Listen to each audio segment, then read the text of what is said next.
대표적인 인권 유린으로 꼽히는 형제복지원 사건이 정부 외압으로 수사가 축소 은폐됐다는 조사 결과가 나왔습니다.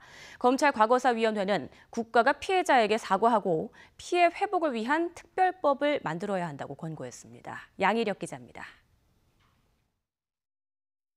형제복지원은 1970, 80년대 부산에 세워진 전국 최대 규모의 불황인 보호시설이었습니다.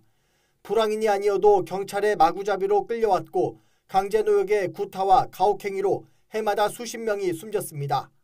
단서를 잡은 검찰이 수사에 착수하긴 했지만 어찌된 일인지 법원에서 대부분 무죄가 났습니다. 경비원들에게 몽둥이로 얻어맞는 장면을 많이 목격했다 그러더라고요. 그래서 이것은 범죄 행위다라고 이제 단정을 했죠. 실제로 눈으로 보고서 굉장히 경악을 했습니다. 그런데 30년 만에 수사가 당시 전두환 정권에 의해 축소, 은폐됐다는 조사 결과가 나왔습니다.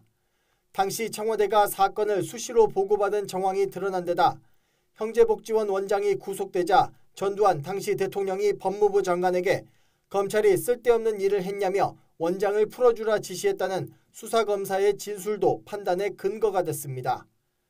검찰 지휘부 역시 형제복지원 원장에 대한 횡령 수사를 중단시키는 등 압력에 가담한 것으로 확인됐습니다.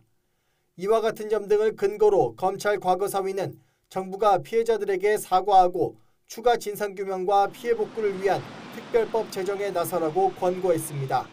검찰 과거사위는 이와 함께 형제복지원 수용의 근거가 된 내무부 훈령이 위헌이라 결론 내리고 검찰총장이 대법원에 직접 상고해 잘못을 바로잡으라고 권고했습니다.